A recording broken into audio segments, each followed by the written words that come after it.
राधे राधे दोस्तों। इससे पहले हमने संख्या पद्धति की क्लासें ली थी, जिसमें संख्या पद्धति की थ्योरी से रिलेटेड सारी क्लासें खत्म हो चुकी है और न्यूमेरिकल की भी मैंने एक क्लास उसमें डाल दी है। अब हम आज भिन्न की बातें करेंगे सर। भिन्नों में हम बात करते हैं। सबसे पहले भिन्न होता क्या है, तो वे जो सारी संख्या है जिनको हम p बाई क्यू के रूप में लिख सकते हैं, तो वे सभी संख्याएं जिनको हम किसके रूप में लिख सकते हैं, p बाई क्यू के रूप में, जहां पर q क्या है, 0 के बराबर नहीं होना चाहिए। तो वे सभी संख्या क्या रहेगी, भिन्न रहेगी।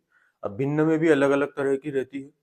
इनको नाम के हिसाब से हमने पढ़ेंगे कि कौन सी भिन्न किस प्रकार की रहेगी और उसका क्या नाम रहेगा, जैसे उचित भिन्न, अनुचित भिन्न, मिश्र भिन्न। तो इस प्रकार से हम भिन्नों को एक एक करके सीखेंगे।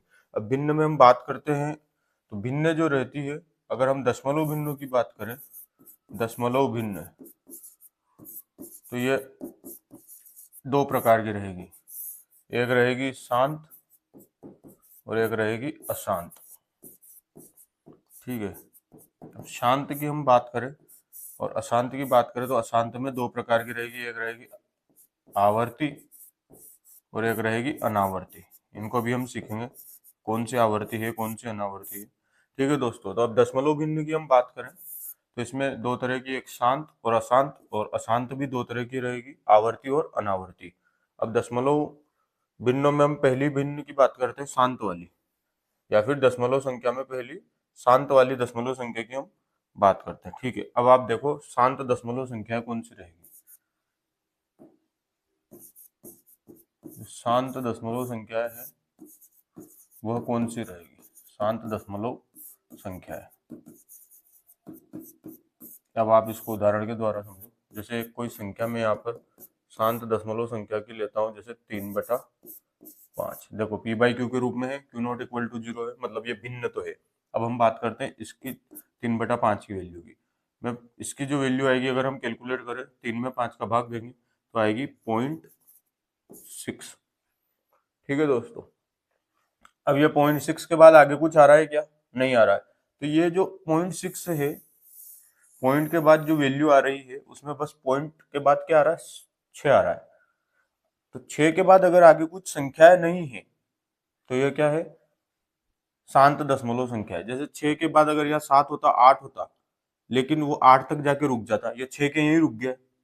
या तो इसके बाद 6 होता, तो भी वह शांत नहीं होती।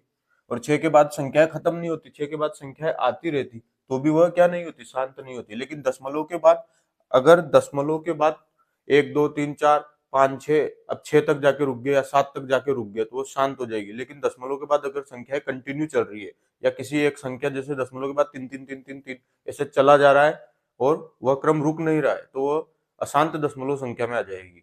और शांत दशमलव संख्या में वही संख्या आएगी जब दशमलव के बाद अगर हम आगे चलते हैं, तो आगे जाकर वो संख्या क्या हो जाती है, रुक जाती है। मतलब एक निश्चित मान तक जाके वह खत्म हो जाती है, उसके बाद आगे उसमें आगे संख्या नहीं चलती, तो वो क्या रहेगी, शांत दशमलव संख्या। अब एक एग्जाम्पल और आप इसमें देखो। जैसे मैं लेता हूँ 12/5। 12/5 की वैल्यू अगर मैं कैलकुलेट करता हूँ, तो कितनी आती है, 2.4। ठीक है। अब 12/5 की वैल्यू आई 2.4। अब अगर हम इसको देखें, तो यहाँ पर भी दशमलव के बाद बस 4 आ रहा है, 4 के आगे कोई संख्या नहीं है। मतलब ये एक दशमलव के बाद जो संख्या है वो क्या हो गई, रुक गई। तो ये क्या, शांत दशमलव संख्या है। ठीक है दोस्तों। अब अगर हम बात करें अशांत दशमलव संख्याओं की, तो उसमें हम देखते हैं। अब अशांत दशमलव संख्याएं जो थी, ये दो प्रकार की, अभी मैंने आपको बताया ही है, आवर्ती और अनावर्ती। अब इसका पहला आप आवर्ती को देखो, आवर्ती संख्या है कौन सी होगी। ठीक है दोस्तों। अब आवर्ती में अगर हम बात करें, तो कौन सी संख्या है आवर्ती रहेगी, तो देखो आप, मैं संख्या लेता हूं 11/9। अगर हम इसको कैलकुलेट करें, तो जो वैल्यू आएगी 9.2222, ये ऐसे आगे चलती जाएगी। तो अब दोस्तों आवर्ती संख्याएं, यहाँ पर p बाई क्यू है क्या, है, ये p है, वो ये मान लो अगर हम q ले, p बाई क्यू है, मतलब ये भिन्न तो है। अब भिन्न में हम बात करें कौन सी, अशांत। और अशांत में भी अगर ये दशमलव संख्या किस प्रकार की, 11/9। यहाँ दशमलव संख्या का मतलब भी भिन्न ही है। अगर हम दशमलव हटा के उसको तो साधारण रूप में अगर मैं इस दशमलव को हटा दूं और इसको कैलकुलेट करूं तो 11/9 आएगा। ये कैसे निकालते हैं ये भी हम आगे आगे पढ़ेंगे, लेकिन आप समझो यहाँ से आवर्ती का मतलब 11/9 है। हमने इसको कैलकुलेट किया तो वैल्यू आई 1/22222 और ये दो दो चलते रहेंगे अनंत तक। तो यहाँ पर ये संख्या 2 की क्या हो रही है दशमलव के बाद आवर्ती हो रही है, तो ये क्या है आवर्ती दशमलव संख्या है। इसको 1/2 दो संख्या की आवर्ती हो रही है तो इसके ऊपर हम बार लगा के लिख सकते हैं। इस बार का मतलब होता है ये संख्या जो 2 है ये आगे भी क्या हो रही है रिपीट होती जा रही है, मतलब आगे चलती जा रही है। तो इसमें क्या हुआ दशमलव के बाद संख्याएं लगातार आगे बढ़ती रही, इसलिए यह क्या हुई अशांत दशमलव संख्या है। ठीक है दोस्तों, जबकि शांत में क्या होता था दशमलव के बाद संख्या रुक जाती थी। जैसे अगर यहाँ पर 1.26 है तो बस ये यहाँ तक आई, इसके बाद रुक गई, इससे आगे कुछ भी नहीं जा रहा, तो ये क्या रहेगी शांत रहेगी। अब इसमें क्या हो रहा है आगे संख्याएं जाती जा रही है, इसलिए ये क्या है अशांत दशमलव संख्या है। ठीक है दोस्तों, अब देखो एक और 22/7 को हम लेते हैं। 22/7 की अगर मैं वैल्यू कैलकुलेट करूँ तो आएगी 3.142857, फिर आएगा 14, ऐसे करके ये वापस आगे रिपीट होने लग जाएगी। 14, फिर 2857, फिर वापस 142857, तो ऐसे करके ये आगे क्या रहेगी संख्याएं चलती रहेगी। ठीक है दोस्तों, तो इसमें क्या रहेगा आगे संख्याएं रुकेगी नहीं, संख्याएं इसमें आगे जाकर रुकेगी नहीं, इनका क्या होता रहेगा रिपीटेशन होता रहेगा। तो यह भी क्या रहेगी अशांत आवर्ती संख्या रहेगी। अब बात करते हैं हम अनावर्ती संख्याओं की।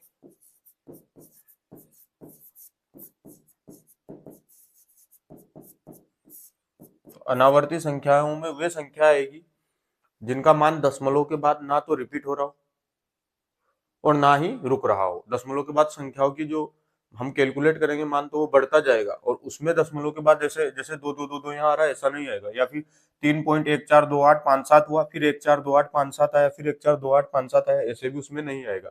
उसमें बस क्या रहेगी वैल्यू चलती रहेगी। तो इसमें अनावर्ती संख्याओं में आएगा √3, √5, मतलब अपरिमेय संख्याएं। जितनी भी अपरिमेय संख्याएं हैं वे सभी किसमें आएगी अनावर्ती संख्या, अनावर्ती दशमलव संख्या में। कौन सी अनावर्ती दशमलव संख्याओं में जितनी भी अपरिमेय संख्या है सभी किसमें आएगी अनावर्ती दशमलव संख्याओं में। और आवर्ती संख्याओं में क्या रहेगी परिमेय संख्या है। परिमेय में भी कौन सी दशमलव के बाद वे वाली संख्याएं जिनमें या तो अंकों का रिपीटेशन हो रहा हो या आगे चलकर कहीं पर वो दशमलव के बाद जो है अंक खत्म हो जाते हैं, मतलब वो रेगुलर अनंत तक नहीं चलते, तो वे सभी किसमें रहेगी परिमेय संख्याओं में। ठीक है, तो जो आवर्ती दशमलव संख्या है अनावर्ती दशमलव संख्याओं का आप समझ गए होंगे, या आवर्ती दशमलव संख्याएं जितनी भी है ये सारी किसमें आएगी परिमेय संख्या में, और अनावर्ती किसमें आएगी अपरिमेय संख्या में। अब हम आगे बात करते हैं दशमलव संख्याओं के बाद नेक्स्ट हम बात करते हैं दशमलव संख्याओं को परिमेय संख्या में बदलना। अब मान लो कोई दशमलव संख्या दे रखी है, इसको आप एग्जाम्पल से समझो। आपको एक संख्या दे दी 6.58, अब इसको परिमेय संख्या में बदलना, परिमेय का मतलब भिन्न में बदलना। तो अब 6.58 को भिन्न में कैसे बदलेंगे, इसको बदलने का एक तरीका रहता है जो दशमलव है इसको आप क्या करो हटा दो। जैसे दशमलव था, दशमलव को जैसे मैं हटाऊंगा, इसको हटाने के बाद ये दशमलव तो ये समझ लो आपके नीचे 1 बन गया। अब दशमलव के बाद कितनी संख्या दो संख्या, तो नीचे 2 जीरो लगा दो, ऊपर ऐसा का ऐसा ही 658/100। तो ये जो दशमलव संख्या थी इसको मैंने किसमें बदल दिया परिमेय संख्या में। अब आप कैसे पता करोगे परिमेय, ऊपर p है पूर्णांक संख्या है, नीचे q है, दोनों है। यहाँ नीचे जीरो भी नहीं है, अगर नीचे जीरो होता तो अपरिभाषित हो जाता, या फिर Q0 = 0 वाली बात हो जाती, तो ये संख्या परिमेय संख्या नहीं रहती। अब एक एग्जाम्पल और देखो 3.579, इस 3.579 को मैं भिन्न में बदलूं। भिन्न में बदलने का मतलब ये रहता है कि संख्या को p/q के रूप में लिखना। संख्या p/q के रूप में अगर हम लिख पा रहे हैं तो वह क्या रहेगी भिन्न रहेगी। अब भिन्न अगर वह संख्या भिन्न बन गई तो वह परिमेय संख्या भी रहेगी, क्योंकि परिमेय संख्या की परिभाषा हमने पढ़ी थी, वह संख्या जिनको p/q के रूप में लिख सकते हैं और Q0 = क्या हो 0 हो, तो जो भिन्न रहती है वह अपने आप परिमेय संख्या भी रहती है। अब देखो 3.579, अब मैं इसको भिन्न में बदलता हूँ, भिन्न या परिमेय संख्या में। तो वही जैसे ही दशमलव हटेगा सबसे पहले ऊपर वाली संख्या तो ऐसी की ऐसी लिख दो। अब नीचे की बात करते तो ये जैसे ही दशमलव हटेगा तो दशमलव तो बन गया, इसको जैसे हटाए तो ये तो 1 बन गया। अब पीछे कितने हैं, 1 2 3, तो 1 2 3 जीरो लगा दो। तो इस संख्या को मैंने किस में बदल दिया, दशमलव संख्या में बदल दिया। ये मैं बिल्कुल आपको बेसिक तरीके से सिखा रहा हूँ कि आपको किसी संख्या, दशमलव संख्या जो दे रखी है उसको भिन्न में कैसे बदलना है। बाकी आप जैसे जैसे प्रैक्टिस करते जाओगे आप अपने आप समझ जाओगे। जैसे ही पॉइंट हटेगा, पॉइंट के बाद कितनी जीरो, 2 जीरो है तो मतलब 100 आएंगे, इसके बाद 3 जीरो है मतलब 1000 आएंगे। ठीक है दोस्तों, अब नेक्स्ट हम बात करते हैं दशमलव संख्याओं को, वे जो आवर्ती अशांत दशमलव संख्या है। अभी हमने पढ़ी कौन सी, आवर्ती अशांत। अशांत दशमलव संख्या में दो प्रकार की पढ़ी थी, आवर्ती और अनावर्ती। उसमें आवर्ती वाली की बात हो रही है, आवर्ती अशांत दशमलव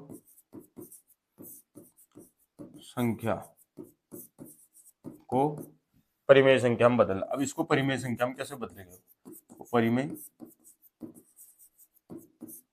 संख्या में बदलना। अब बात करते हैं आवर्ती अशांत दशमलव संख्याओं को परिमेय संख्या में बदलना। अब तो मैं पहला एग्जांपल आपके सामने लेता हूं, 1.676767, ये ऐसे आगे आगे जा रहा है। एक एग्जांपल है आपके सामने, आपको एक संख्या दे दी 1.676767, ऐसे आगे जा रहा है। इसको मैं क्या ऐसे नहीं लिख सकता, लिख सकते हैं 1.67 के ऊपर बार लगा सकते हैं। बार का मतलब ये होता है कि जो संख्या 67 है ये आगे क्या हो रही है, रिपीट हो रही है।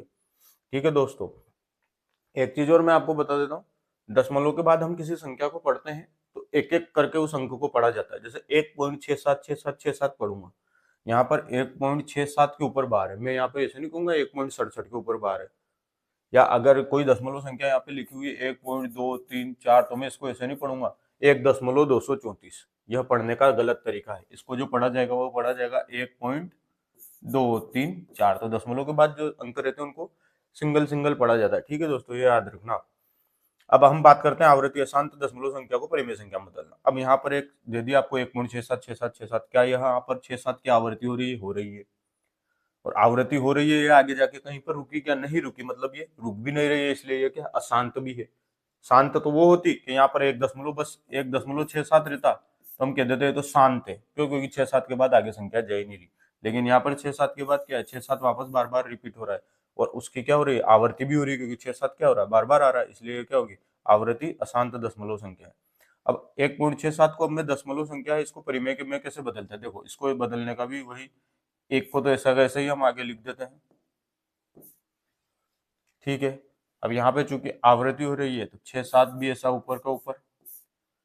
अब बार कितनी संख्याओं पे लग रहा है, 1 2, तो इन दोनों के 9 1.1 तो ये हो गया आगे, और 6-7/99, इसको ऐसे ही पढ़ते 1 सही 67/99। ठीक है, अब इसको हम कैलकुलेट करें तो 99 एकम 99, और 99 में कितने जुड़ेंगे, 67 जोड़ेंगे। ठीक है, तो 99 एकम 99, 99 में 67 जोड़ो तो कितना आएंगे, 166/99। ये इसको हमने किस रूप में लिख दिया, परिमेय संख्या के रूप में या फिर भिन्न के रूप में। किस रूप में, परिमेय या भिन्न के रूप में। ठीक है, तो जो दशमलव संख्या दी हुई थी इसको हमने भिन्न संख्या के रूप में लिख दिया। वहां प्रश्न में आपको ऐसे भी पूछ सकते हैं कि दी हुई दशमलव संख्या को परिमेय संख्या में बदलो। परिमेय संख्या में बदलने का एक साधारण सा मतलब है कि हमें उसको भिन्न के रूप में लिखना है। तो यहाँ पर 1.6767 ऐसे दे रखा था, तो मैंने उसको क्या किया, साधारण से रूप में भिन्न के रूप में लिख दिया। अब देखो, अब आगे हम बात करते हैं एक एग्जाम्पल और के थ्रू। अब एक एग्जाम्पल और ले लेते हैं, 1.22222 ऐसे आगे आगे चल रहा है, तो इसको मैं क्या लिखूंगा, 1.2 के ऊपर बार। ठीक है, 1.2 के ऊपर मैंने बार लगा दिया। अब इसको मैं वापस किस में बदलता हूँ, परिमेय संख्या है भिन्न में। तो अब देखो, एक तो ऐसा कैसा है आगे लिख दो, 2 के ऊपर बार है तो 2 ऊपर, बार कितनी संख्या के ऊपर है, एक ही के ऊपर है, तो नीचे क्या आ जाएंगे, 9 आ जाएंगे। तो ये क्या बनी संख्या, 1 सही 2/9। ये जो संख्या है ना, मिश्र भिन्न है। इस प्रकार की संख्या है 1 सही 1/2, 1 सही 1/4, या 5 सही 3/9, इस प्रकार की संख्या है, या 5 सही 4/7, ये क्या है, ये मिश्र भिन्न संख्या कहलाती है। ठीक है, ये क्या है, मिश्र भिन्न। और अगर मैं इसको 1 सही 1/2 को ऐसे लिख देता हूँ, 2 एकम 2 और 1 3, 3/2, तो ये क्या होगी, साधारण भिन्न है। 4 एकम 4 और 1 5, 5/4, ये भी साधारण भिन्न बन गई। 9 5 45 और 3 48, 48/9, ये भी क्या बन गई, साधारण भिन्न बन गई। इधर देखो, 7 5 35 और 4 39/7, तो ये भी क्या बन गई, साधारण भिन्न बन गई। तो ऐसे 1 सही 1/2 या 1 सही 3/4, ऐसे जो संख्या रहती है इनको मिश्र भिन्न कहते हैं। ठीक है दोस्तों, ये भी याद रखना, ये क्या रहती है, मिश्र भिन्न। तो अभी जैसे मैंने इसको कैलकुलेट किया, 1.2 के ऊपर बार लगाया, यहाँ 1 आ रहा और 2 ऐसा कैसे ऊपर, और उसके नीचे क्या आया, ऊपर कितनी संख्या के ऊपर बार है, बस 2 के ऊपर ही बार है, तो नीचे 1 9 आ गया। यहाँ पर 2 संख्या के ऊपर बार था इसलिए 2 9 लिख दिए। ठीक है, तो ऐसे मैंने इसको क्या लिखा, 1 सही 2/9। अब मैं इसको साधारण भिन्न में बदलता हूँ, ये मिश्र भिन्न है, इसको साधारण में बदलता हूँ। 9 एकम 9 और 2 11, ये क्या होगी, 11/9। इसको मैंने किस रूप में लिख लिया, भिन्न के रूप में लिख लिया। भिन्न का मतलब यही नहीं कि अंश और हर, अब आप अंश और हर भी समझो, अंश और हर है इसको आप समझो। यहाँ पर जैसे संख्या यहाँ पर ये 11 है, तो ये क्या रहेगी, ऊपर वाली संख्या अंश रहती है और नीचे वाली संख्या क्या रहती है, हर रहती है। साथ में जो जो पॉइंट अपन को समझने हैं वो मैं समझाते जा रहा हूँ। देखो, कोई भी भिन्न आपको दे रखी है, तो उस भिन्न में जो ऊपर जो रहता है वो रहता है अंश और नीचे जो रहता है हर रहता है। अब ये मिश्र संख्या थी 1 सही 2/9, इसको मैंने साधारण भिन्न में बदला, 9 एकम 9, और जो ऊपर की संख्या रहती है फिर उसमें जोड़ते हैं, इन दोनों को तो गुणा करते हैं और ऊपर वाली संख्या उसमें जुड़ जाती है। 9 एकम 9, 9 और 2 11, तो 11/9। यहाँ पे क्या था, 99 एकम 99, क्योंकि यहाँ एक था, इसको और इसको तो गुणा करो, तो 99 एकम 99, फिर जो आया उसमें 67 जोड़ लो, तो 99 में 67 जोड़ो 166 आ गया, तो 166 बटा नीचे की संख्या ऐसी ऐसे 99। तो ये हमने इसको किसमें बदल लिया, भिन्न में बदल लिया। अब नेक्स्ट आप देखो, इसमें अगला एग्जाम्पल हम देखते हैं। अब जब दशमलव के तुरंत बाद जो संख्या आती ना, वो क्या हो, उस पे बाढ़ हो, तो दशमलव के जो तुरंत बाद संख्या आती है उस पर बाढ़ हो, तो उसको कैसे बदलेंगे। अब देखो, अभी पहले वाले एग्जाम्पल में तो क्या था, जैसे दशमलव खत्म होती थी और बाहर आ जाता था। अब देखो आप संख्या, अब मैं एग्जाम्पल लेता हूं, 6.73। अब बार यहाँ किस पे है, 3 के ऊपर है। ठीक है, 6.73, यहाँ बार किसके ऊपर है, 3 के ऊपर है। इससे पहली वाली संख्या में तो क्या था, दशमलव जैसे खत्म लगता था उसके बाद वाली संख्याओं पे बार आ जाता था। यहाँ पर एक संख्या 7 छोड़ के 3 के ऊपर बार है।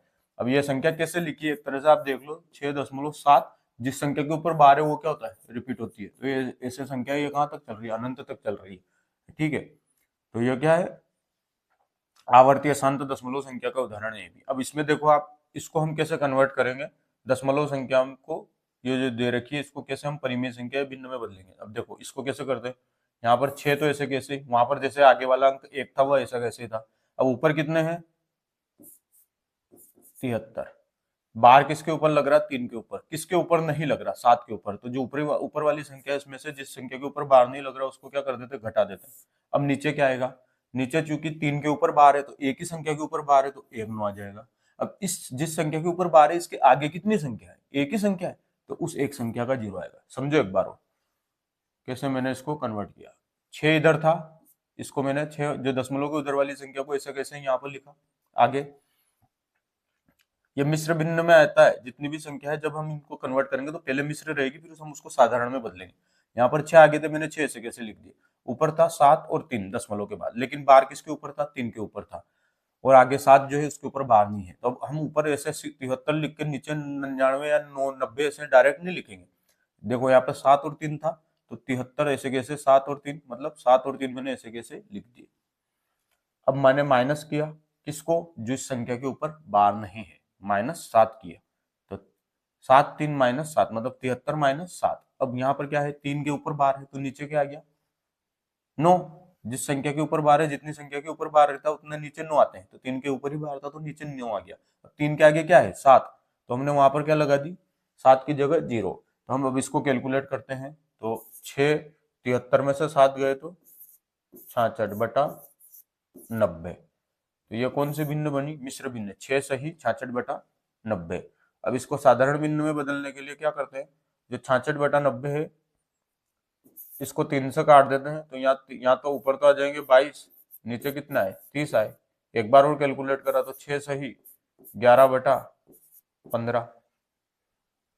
देखो क्या बना, 6 सही 11/15। इन दोनों को कैलकुलेट करा, या 66 थे या 90 थे, 3 से कट गए, 22 बार, और ये नीचे 3 3 9, तो ये 30 बार कटे। फिर हमने इनको वापस कैलकुलेट करा, तो यहाँ 2 से काटा तो ये 11 हो गया, और ये कितने हो गए 15 हो गए, तो 6 से ही 11/15 ये संख्या बनी। अब मैं इसको कैलकुलेट करता हूँ, ये मिश्र भिन्न है, इसको साधारण भिन्न में कैसे बदलेंगे, 15 छंग 90 और 11 101/15, ये क्या होगी, इसकी साधारण भिन्न होगी। ठीक है दोस्तों, याद रखना कि जब हमें इस प्रकार का सवाल दे रखा है तो हम उसको कैसे कन्वर्ट करेंगे। ठीक है, अब इसी में हम अगला देखते हैं, अगला एग्जांपल मैं आपको बताता हूँ।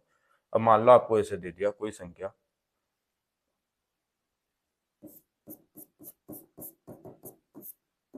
15.724242 अब ये संख्या ऐसे चल रही है। अब इसमें किसका रिपीटेशन हो रहा है, संख्या 2 और 4 का, तो मैं इसको क्या लिखूंगा 15.724, इस 24 के ऊपर बाहर। आगे बात समझ में, जो संख्या रिपीट हो रही है 2 4 2 4 2 4 रिपीट हो रही है, तो बस 2 और 4 के ऊपर ही बाहर आएगा, 7 के ऊपर नहीं आएगा। अब इसको हम कन्वर्ट करते हैं वापस, 15 सही 724 किसके ऊपर बाहर नहीं है, 7 के ऊपर बाहर नहीं है, तो संख्या 7 क्या हो जाएगी, घट जाएगी 724 में से। अब नीचे क्या आएगा, 24 के ऊपर बार है, देखो 1 2 3 2 और 4, इसके ऊपर क्या है बार है, इन दोनों के ऊपर क्या बार लग रहा है, तो इन दोनों के क्या आ जाएंगे, दोनों, दो संख्या के ऊपर बार था ना 2 और 4 के ऊपर, तो इन दोनों के तो दोनों आगे। अब आगे क्या थी 7 थी, तो आगे जितनी संख्या रहती उनके 0 आ जाते हैं, ये आगे 0। मैं इसको कैसे लिख सकता हूँ, 15 724 में से 7 गए तो कितने बचे, 724 में से आप 7 घटा के देख लो, 717 बचे, नीचे कितने आ गए 990। तो ये इसकी क्या होगी मिश्र भिन्न। अब इसको मिश्र भिन्न को साधारण भिन्न में बदलना है, तो 990 में आप 15 का गुणा करके 717 जोड़ दो, वो तो ऊपर आ जाएगा, और नीचे क्या रह जाएंगे 990। अब हम आगे बात करते हैं अगले एग्जाम्पल की।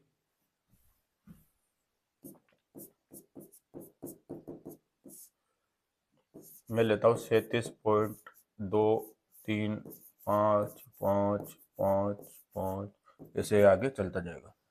ठीक है, 37.235555। अब इस एग्जाम्पल को आप समझो। अब देखो इसको मैं वापस देखता हूँ, तो इसको कैसे लिखूंगा, 37.23 और 5 के ऊपर बार, यहाँ पर 5 रिपीट हो रहा है इसलिए 5 के ऊपर बार आ रहा। अब इसको हम कैसे कन्वर्ट करेंगे वापस दशमलव संख्या को परिमेय संख्या या भिन्न में। 37 आगे के ऐसे कैसे, ऊपर आए 2 3 5, किस संख्या के ऊपर बार है, था 5 के ऊपर था, आगे वाली दोनों पे बार नहीं था, तो इन दोनों को क्या करेंगे घटाएंगे। अब नीचे क्या आएगा, चूंकि 5 के ऊपर बार है, एक ही संख्या के ऊपर बार है, तो उसके तो 9, इसके आगे कितनी संख्या है, 2 संख्या है, तो इन दोनों के 0। आगे बात समझ में, ऊपर 5 के ऊपर ही बार था, इसलिए 2 3 5 लिख के माइनस कितने होंगे 23 होंगे, 235 में से कितने घटेंगे 23 घटेंगे। ठीक है, यहाँ पर 37 ऐसे कैसे आगे लग गए, और यहाँ पर 235 में से हमने 23 को घटा दिया, और नीचे क्या लिखा 5 के ऊपर बार था इसलिए 9, और उसके पीछे 2 जीरो हमने लगा दी। ठीक है, अब हम इसको कैलकुलेट करते हैं, तो ये क्या होगा 37 सही।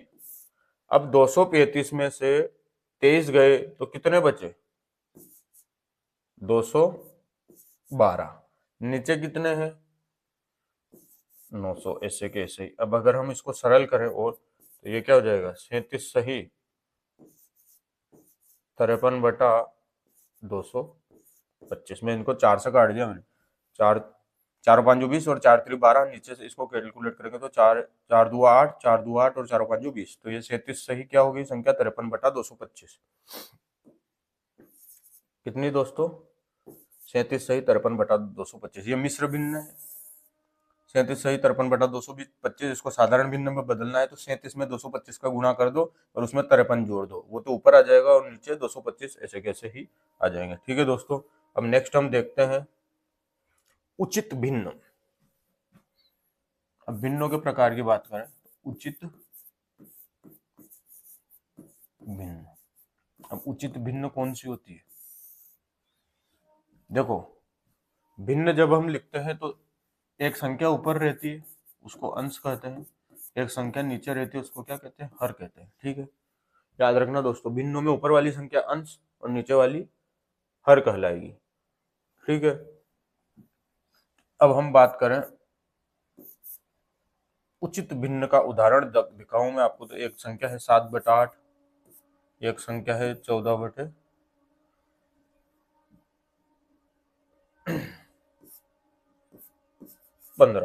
ठीक है, दो संख्या ले लेते हैं, एक 7/8 और एक 14/15। अब ये जो दोनों संख्या है, यह भिन्न उचित भिन्न कब कही जाएगी?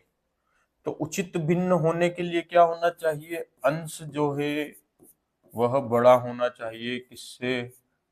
अंश जो है वह क्या होना चाहिए? छोटा होना चाहिए। क्या होना चाहिए?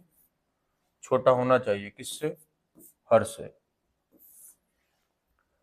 वह भिन्न उचित भिन्न कही जाएगी जिसमें अंश का मान हर से क्या हो? कम हो। यहाँ देखो, अंश क्या है? 7, हर क्या है? 8। तो अंश का मान 8 से कम है कि नहीं है? यहाँ अंश क्या है? 14 है, हर क्या है? 15। तो अंश का मान जो है वो हर से छोटा है कि नहीं है? अब मैं एक संख्या ले लेता हूँ, 3/7। यहाँ अंश 3 है और हर क्या है? 7 है। तो यहाँ पर भी क्या है? जो अंश है वो क्या है? हर से छोटा है। तो यह भिन्न क्या रहेगी? उचित भिन्न रहेगी। अब हम बात करते हैं उचित भिन्न के बाद अनुचित भिन्न का। किसकी? अनुचित भिन्न की। यह तो होगी उचित भिन्न। अब अनुचित भिन्न, वही अंश ऊपर और नीचे क्या रहता है? हर रहता है। तो अब अगर अनुचित भिन्न की बात करें तो हम बात करते हैं 15/2, 7/3। अनुचित भिन्न का मतलब अब आप समझो कि अंश जो है वह बड़ा रहेगा किससे? हर से।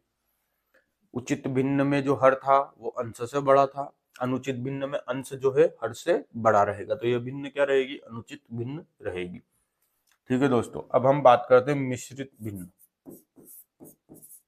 मिश्रित भिन्न। अब मिश्रित भिन्न की मैं बात करूं तो जैसे हम किसी संख्या को लेते हैं मिश्रित भिन्न के लिए, तो मैं संख्या ले लेता हूं 19/3, या मैं आपको डायरेक्ट लिख के बताता हूँ 6 सही 1/3। तो ये क्या है? मिश्रित भिन्न। अब मैं इसको साधारण भिन्न में बदलता हूँ, 6 × 18 और 1 19, 19/3। अब ये साधारण भिन्न में भी कौन सा प्रकार की भिन्न है? अनुचित भिन्न है। क्यों? क्योंकि अंश क्या है? बड़ा और नीचे हर क्या है? छोटा है। तो दोस्तों मिश्रित भिन्न अगर कोई भी संख्या रहेगी और अगर हम उसको साधारण भिन्न में बदले तो जो साधारण भिन्न है ना, उचित भिन्न और अनुचित भिन्न दोनों ही प्रकार की भिन्न साधारण भिन्नों के अंदर आती है, और मिश्रित भिन्न भी साधारण भिन्न के अंदर आती है। लेकिन मिश्रित भिन्न में जब हम लिखते हैं तो ऐसे लिखते हैं 6 सही 1/3, 1 सही 1/2। लेकिन उचित और अनुचित भिन्न में हम सीधे लिखते हैं 7/8, 15/2 या 3/7 या 2/7, ऐसे हम सीधे उसमें लिखते हैं। अब जो मिश्रित भिन्न है इसको मैंने कैलकुलेट करा, 6 सही 1/3 है तो ये मिश्रित भिन्न थी, 6 × 18 और 1 19/3 आया। तो जो मिश्रित भिन्न है वो अनुचित भिन्न से ही बनेगी। उचित भिन्न से मिश्रित भिन्न कभी नहीं बन सकती। क्यों? क्योंकि इसके आगे 1 आया तो 8 एकम 8 और 8 और 7 कितने हो जाएंगे? 15/8 हो जाएंगे। तो वो अंश बड़ा हो जाएगा और हर क्या रहेगा? छोटा रहेगा। तो वो तो अनुचित भिन्न बन जाएगी। तो उचित भिन्न से मिश्रित भिन्न नहीं बनाई जा सकती, अनुचित भिन्न से ही मिश्रित भिन्न बनती है। या मिश्रित भिन्न को अगर हम सरल करते हैं तो वह क्या बनती है? अनुचित भिन्न बनती है। तो 6 सही 1/3 को मैंने क्या लिख दिया? 19/3। अब देखो यह अनुचित भिन्न 15/2 है, इसको हम मिश्रित भिन्न में बदलते हैं। ठीक है, तो अब आप देखो आगे। अब देखो मैं जैसे 15/2 जो दे रखा है ना, इसको हम मिश्रित भिन्न में बदलते हैं। तो 15/2 का मिश्रित भिन्न क्या होगा? 2 का हम 15 में भाग देते हैं, कितनी बार जाता है? 7 बार। बचता कितना है? 1 और नीचे 2। देखो 2 7 है 14 और 1 15/2। तो ये जो मैंने अनुचित भिन्न का उदाहरण था 15/2, इसको मैंने किसमें? मिश्रित भिन्न में बदला। मिश्रित भिन्न में कैसे बदलते हैं वो भी देख लो। 2 का 15 में हमने भाग दिया, कितनी बार गया? 7 बार गया। तो जितनी बार पूरी बार भाग चल जाता है उसको तो आगे लिख दो, 7। बचा कितना? 2 7 14, कितना बचा? 1 बचा था, तो बचा हुआ ऊपर लिख दो और नीचे जो था वो वैसा वैसे आएगा। तो 2 7 और 1 7 दूनी 14 और 1 15। 7/3 को देखो, 7/3 को कैसे लिखेंगे? अब इधर मैं बात करता हूँ 7/3 की। 7/3 में 3 का 7 में कितनी बार जा रहा है? भाग 2 बार जा रहा है। बच कितने रहे? 1 1 ऊपर लिख दिया, नीचे 3 ऐसे कैसे? तो 3 2 6 और 1 7/3 हो गया, 7/3। तो 7/3 जो अनुचित भिन्न थी इसको मैंने मिश्रित भिन्न में बदल दिया। ठीक है दोस्तों, ये हो गए आपके मिश्रित भिन्न। अब हम बात करते हैं सतत भिन्न। एक सतत भिन्न और होती है। इस प्रकार की भिन्नों में क्या रहता है? आप देखो कैसे रहता है इसका उदाहरण। 1 प्लस में लिखता हूं 1/1 प्लस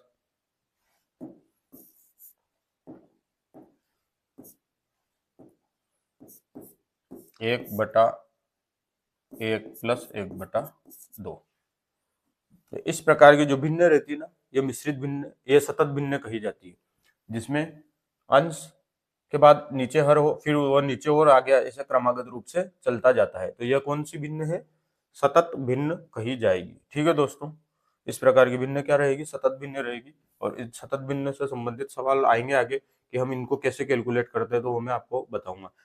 चलो हम इस एग्जाम्पल को यही हल करके देख लेते हैं, सतत भिन्न वाले को। मान लो ये आपको एक सतत भिन्न दे रखी है, अब इसको हम साधारण भिन्न में कैसे कैलकुलेट करेंगे। अब आप इसको नीचे से शुरू करेंगे, सबसे पहले इस संख्या को हम हल करेंगे।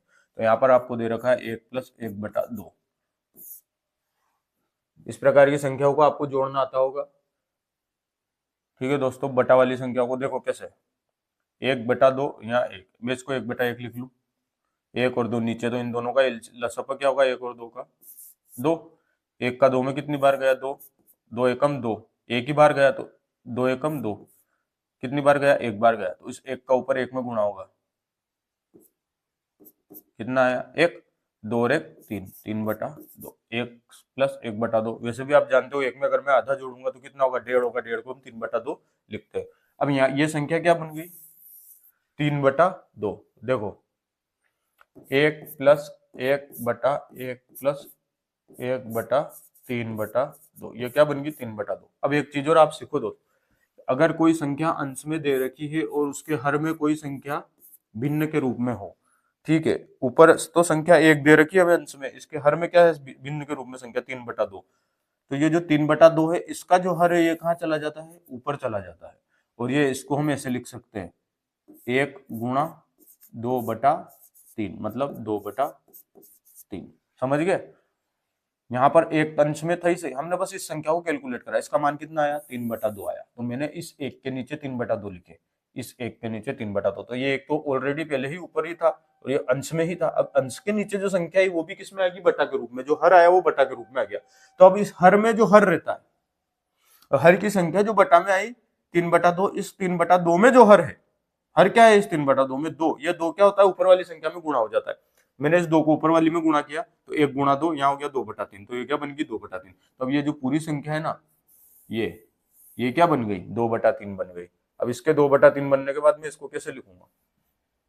1 + 1/1 + 2/3। ये इतनी 2/3 बन गई थी, तो 1 + 2/3। अब इस 1 + 2/3 को हल करो, 1 + 2/3। वही, इस 1 के नीचे कुछ भी नहीं है तो 1 लिख दो। 3 और 1 का एलसीएम या लसअप क्या रहेगा? 3।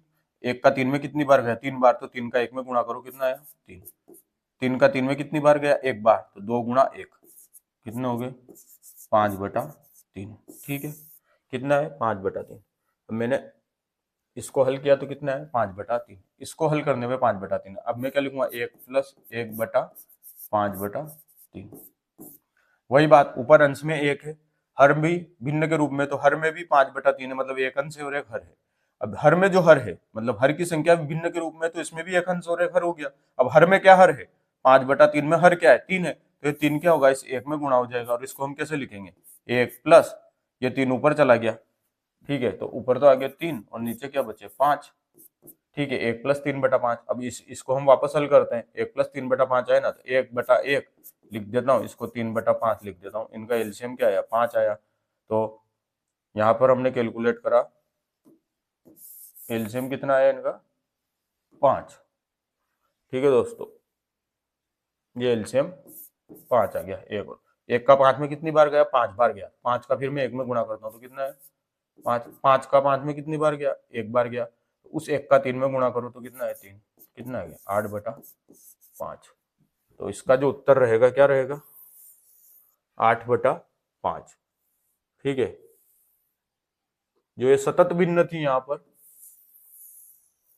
इसको अगर हम हल करेंगे तो कितना आएगा? 8/5 इसका क्या रहेगा? उत्तर रहेगा। ठीक है दोस्तों, तो इस प्रकार के सवाल भी अगर आपके प्रश्न आ जाए क्वेश्चन, तो आप उनको सोल्व कर लेना। नेक्स्ट हम बात करते हैं भिन्नों की तुलना। अब भिन्नों की तुलना करते हैं, तो भिन्नों की तुलना करते टाइम आपको याद रखना है कि भिन्न किस प्रकार है। जब भिन्नों के क्या हो? हर समान हो। पहला केस लेते हैं, जब भिन्नों के क्या हो? हर समान हो। अगर भिन्नों के क्या समान है? हर समान है, तो मैं एग्जांपल के थ्रू आपको बताता हूँ। जैसे 2/11, 7/11, 5/11, 9/11।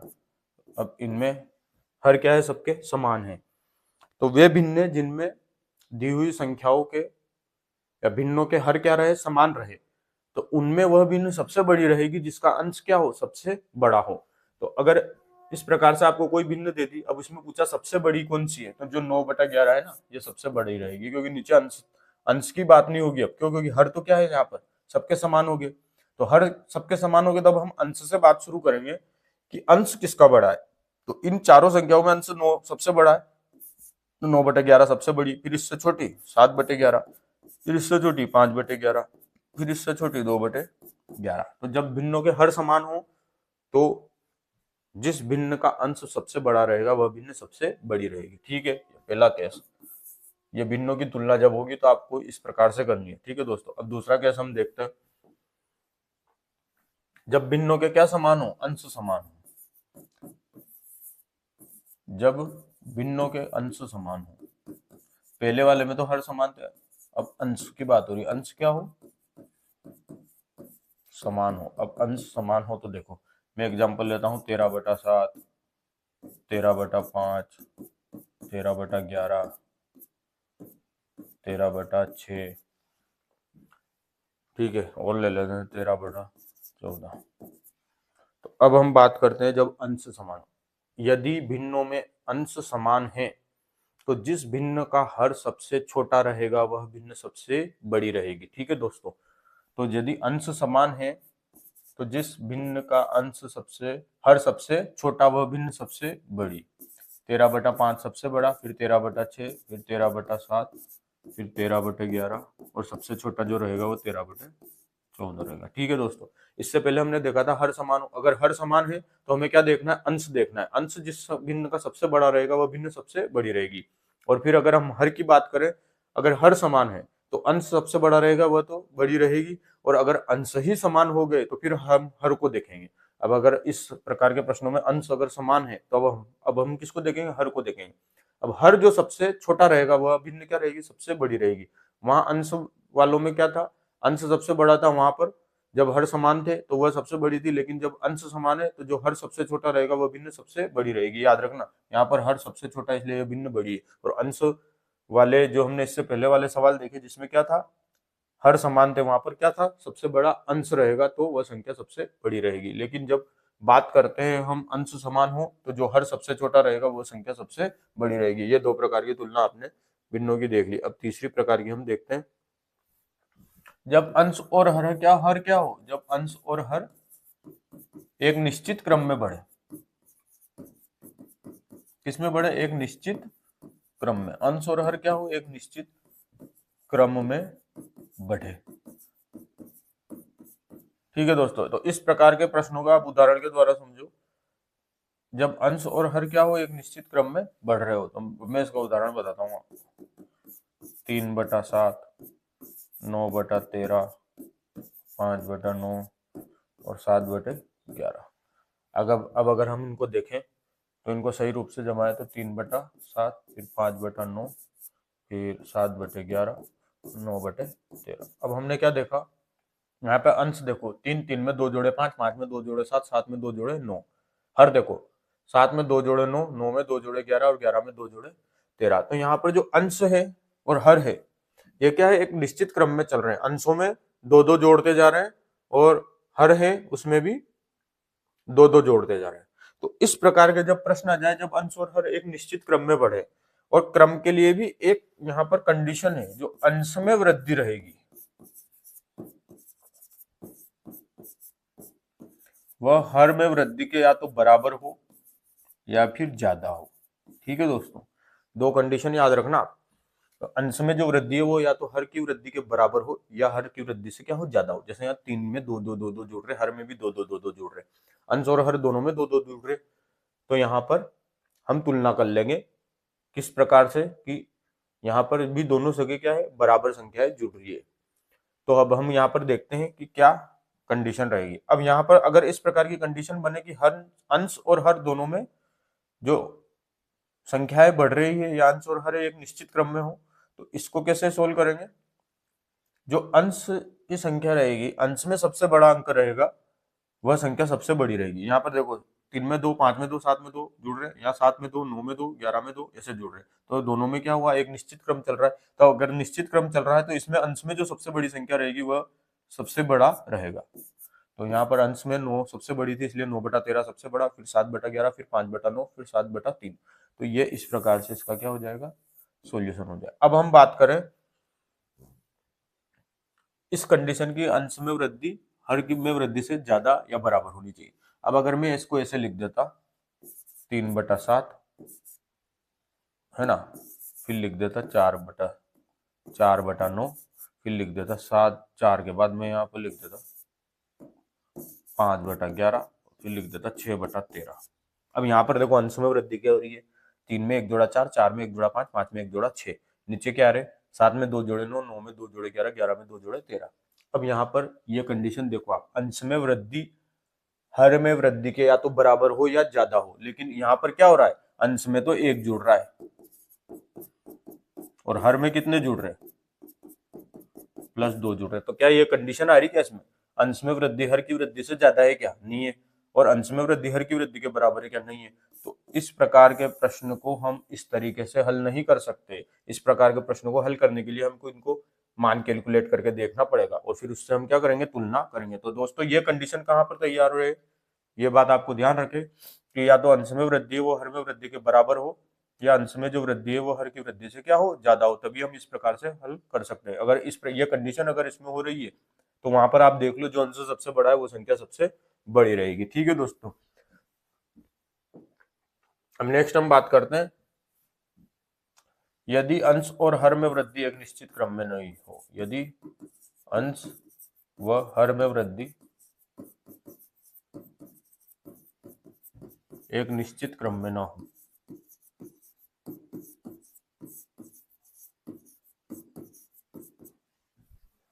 अब हर और अंश और हर में वृद्धि क्या रही है, और ये एक निश्चित क्रम में नहीं हो रही है। एग्जाम्पल देखो 2/7, 5/7, 2/5, 3/4। अब यहाँ ना अंश और हर में कोई पता नहीं चल रहा है कि इनमें संख्या जुड़ रही है या घट रही है। तो इस प्रकार के सवालों को हल करने के लिए हमें क्या करना रहेगा, इनकी वैल्यू हमें कैलकुलेट करनी पड़ेगी। 2/7 की अगर मैं वैल्यू निकालता हूँ तो कितनी आती है, 0.28। अगर इसकी निकालता हूँ तो मैं वैल्यू आएगी 0.771। इसकी निकालता हूँ तो 0.4। ठीक है दोस्तों, इसकी वैल्यू आएगी 0.4। इसकी निकालता हूँ तो 0 के बाद इसमें है 7.5। मैंने इन संख्याओं को कैलकुलेट करा, क्योंकि ऊपर वाली संख्या नीचे वाली संख्या से क्या है, छोटी है। देखो यहाँ अंश है हर से छोटा, तो ये कौन सी भिन्न होगी, उचित भिन्न होगी।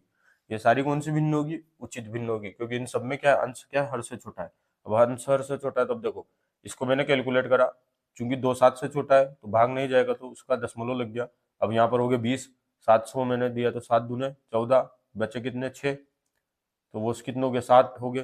फिर हमने उसको कैलकुलेट करा, 7 का 60 में भाग दिया, 7 8 56 8। अब उससे ज्यादा हम आगे की कैलकुलेट नहीं करेंगे, क्योंकि अगर हमारे दशमलव के बाद 2 संख्याओं से ही काम चल जाएगा तुलना करने में, तो हम इनको आगे कैलकुलेट नहीं करेंगे।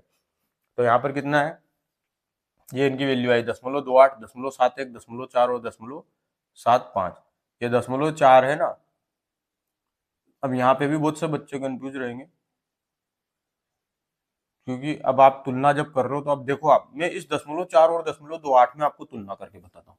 ये तो रहे 0.28 और ये क्या है 0.4। इन दोनों में बड़ा क्या है, मैंने इसीलिए आपसे अभी थोड़ी देर पहले कहा था कि दशमलव के बाद जब हम संख्याओं को पढ़ते हैं तो एक एक संख्या पढ़ी जाती है, 0.28, 0.4। अब बहुत से क्या करेंगे, इन दोनों में 0.28 को बड़ा बता देंगे। क्यों, क्योंकि सर यहाँ तो 28 और यहाँ पर 4 ही है, तो ये 28 है ना, ये 4 से बड़ा होता है, इसलिए 0.28 4 से बड़ा होगा।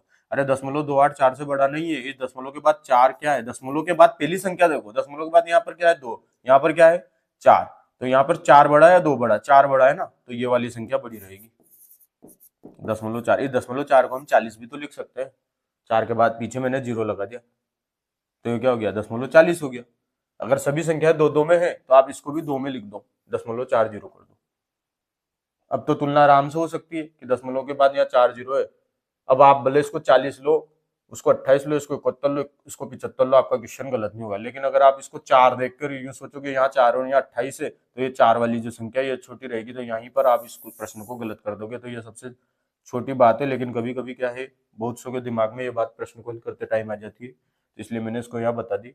ये बताने लायक तो बात है नहीं, लेकिन फिर भी चलो कभी बहुत सौ के कंफ्यूज हो जाता है इस मामले में, तो फिर हमने सोचा चलो इसको भी अपन यहाँ पर एक बार देख लेते हैं। ठीक है, तो अब आपको क्या ध्यान रखनी है, दशमलव के बाद पहला अंक देखना है। पहला अंक समान है तो दूसरा अंक देखो। अब यहाँ पे 0.7 1 है, 0.75 है, तो पहला पहला दोनों में समान है। दूसरा देखो ना, यहाँ 0.7 के बाद क्या 1 है या 5 है, तो इन दोनों में ये बड़ी हो जाएगी क्योंकि यहाँ पीछे 5 है। पहला अंक तो दोनों में समान है। अब इसको हम लिख रहे हैं, ठीक है, इसको तो मैं मिटा देता हूँ, ये तो मैंने आपको समझाने के लिए लिखा था। अब इनमें हम देखते हैं सबसे बड़ा क्या है, ये आया, तो 3/4 सबसे बड़ी। उसके बाद क्या आया 0.71, 5/7 उससे छोटी। फिर क्या आया 0.40 मतलब 2/5 उससे छोटी, और सबसे छोटी क्या होगी 2/7। जब अंश व हर में वृद्धि क्या एक निश्चित क्रम में नहीं हो रही थी, तो हमने इनको क्या किया, कैलकुलेट करके निकाला। अब बहुत सारों को ये कैलकुलेट करने में भी समस्या आती है, तो अब देखो आप यहाँ ये भी अब मैं थोड़ा सीधे तरीके से बता देता हूँ, ताकि जिनको अगर इनको इसमें कैलकुलेट करने में समस्या आती है तो ऐसा करो, जैसे ऊपर 2/7 है, यहाँ 5/7 है, यहाँ पे 2/5 है, यहाँ पे 3/4 है, तो ऐसा करो सबके पीछे एक एक जीरो लगा दो अंश में। ठीक है, अंश में सबके पीछे एक एक जीरो लगा सकते हो, ये तो आप कर ही सकते हो। अब बहुत से क्या कि जैसा अंश ही छोटा दे दिया और बड़ा दे दिया, तो स्टार्टिंग उनको भाग देने में ही समस्या आ जाती है। तो मैं यहाँ पे भी उसका भी एक आपको तरीका बता देता हूँ। आप ऊपर सब में जीरो लगा दो, जीरो सब में लगा दिया। अब करनी तो तुलना ही है, यहाँ एग्जैक्ट मान ये मान तो हमें निकालना नहीं कि हमें एग्जैक्ट मान निकाले, और अबसदम उसमें पूछा गया कि इसकी एग्जैक्ट वैल्यू क्या है। जब एग्जैक्ट वैल्यू रहेगी तब तो आपको ऐसे ही निकालना है। लेकिन अगर ऐसे तुलना उलना करनी हो, या कोई क्रम पूछा हो, आरोही या अवरोही क्रम, या आरोही क्रम में सब आरोही नहीं, ये कौन सा क्रम है, अवरोही क्रम है। यहाँ पर सबसे पहले क्या है, सबसे बड़ी संख्या है, तो ये क्या है, अवरोही क्रम में मैंने इनको जमा दिया। अब जिसको उससे इसको कैलकुलेट करना नहीं आता वो ऐसे कर लो, 7 का 20 में तो कितनी बार भाग जा रहा, 7 दूने 14, 6 बचे, उसकी भाग अगर उसमें नहीं गया तो हमने पॉइंट लगा के 2.8 कैलकुलेट कर दिया। ये तो आप कैलकुलेट करना जानते हो कि 7 दूनी 14, फिर दशमलव लगा, 6 बचे थे, 60 हो गए, 7 8 56। अब इसका देखो, साथ ही 49, दशमलव कितना बच रहा, एक बच रहा था। ठीक है, कितना बच रहा था, एक बच रहा था, उसका 10 हो जाएगा, तो 7 एकम 7। इधर देखो 5 का 20 में 5 चौक 20, 4 का 30 में 4 7 28, और कितने बचे, 2 बचे, उसकी दशमलव और 4 5 20। ठीक है, अब इस ये तो तुलना कर ही सकते हो, इसमें 7.5 सबसे बड़ा, फिर 7.1, फिर 4, फिर 2.8, तो ये इनके में हमने जीरो लगा के देख लिया था। अब ये जो इनके संख्या के जिनके जीरो लगी थी वो आप यहाँ से देख ही लिया आपने। अब उस हिसाब से 3/4 सबसे बड़ा आया, फिर क्या आया, फिर फिर आया आपके 5/7, फिर आया आपके 2/5, फिर आया 2/7। तो आप ऐसे भी कर सकते हो, जिनको उसको ऐसे कैलकुलेट करना नहीं आता ना, एक एक जीरो लगा दो और भाग देके देख लो। ठीक है, इस प्रकार के प्रश्नों को हल करने में यहाँ पर क्या रहती है, सुविधा रहती है। अब यहाँ पर भी देखो दो कंडीशन आ रही है, यहाँ 7.1 7.5 वाले आ रहे थे, तो इसके लिए हम क्या करें, एक एक अंक में पीछे भी पॉइंट का निकालना पड़ा। ठीक है, अब नेक्स्ट हम देखते हैं साधारण भिन्न को प्रतिशत में बदलना। अगर आपको कोई साधारण भिन्न दे रखी है, उसको प्रतिशत में कैसे बदलोगे।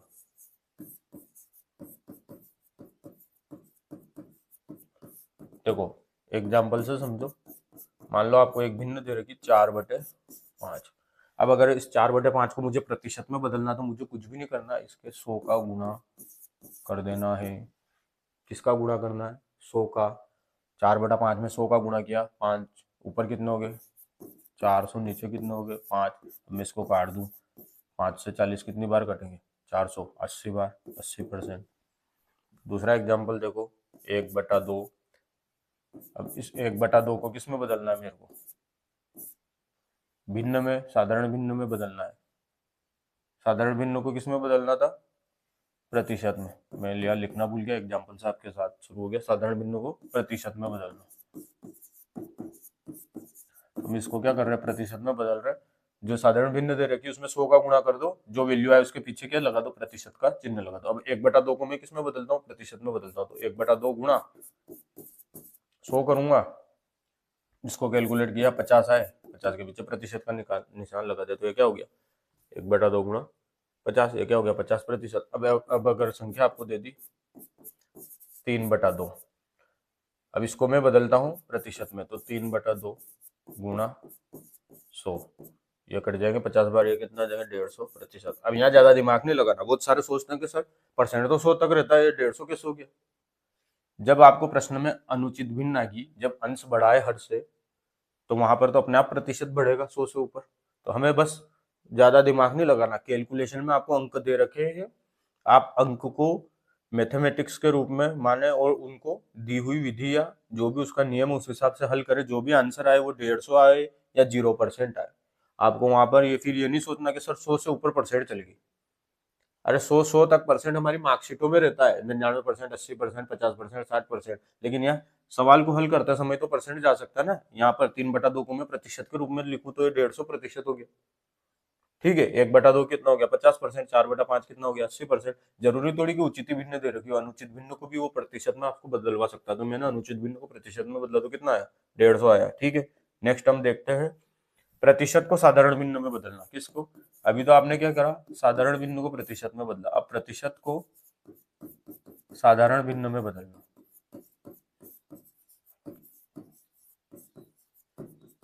अब हम प्रतिशत को साधारण भिन्न में क्या कर रहे हैं, बदल रहे हैं। अब इसको देखो आप, जैसे आपको दे दिया 25%, ये क्या था प्रतिशत 25%। अब वहां पर हम क्या कर रहे थे, गुणा 100 करते थे भिन्न में, और जो वैल्यू आती थी उसमें फिर पीछे क्या करते थे, प्रतिशत का निशान हटा लगाते थे। अब यहाँ पर क्या कर लो, यूं समझ लो कि प्रतिशत है ना, यही 100 है, इसको नीचे लिख दो, प्रतिशत का निशान हटा के इस प्रतिशत को 100 मान लो, इसको नीचे लिख दो 25/100, इसको क्या लिख सकते हैं 1/4। एक एग्जाम्पल और देखो, मान लो 40% है, तो ऊपर तो 40 लिख दो, नीचे क्या है, प्रतिशत को साधारण भिन्न में बदलते हैं, जो प्रतिशत में जो संख्या दे रखी है ना उसके नीचे क्या करो 100 का भाग दे दो। इसको मैंने 100 का भाग दे दिया, तो ये 0 से 0 कट जाएगी, यहाँ आ जाएंगे 4/10, इसको और सरल करो तो 2/5 इसका उत्तर हो गया। ठीक है, तो इस प्रकार से आप इसको क्या कर सकते हो, हल कर सकते हो। ठीक है दोस्तों, ये प्रतिशत से संबंधित जितने भी प्रकार के यहाँ पर सवाल थे और जितने भी प्रकार थे वो मैंने आपको बता दिए हैं।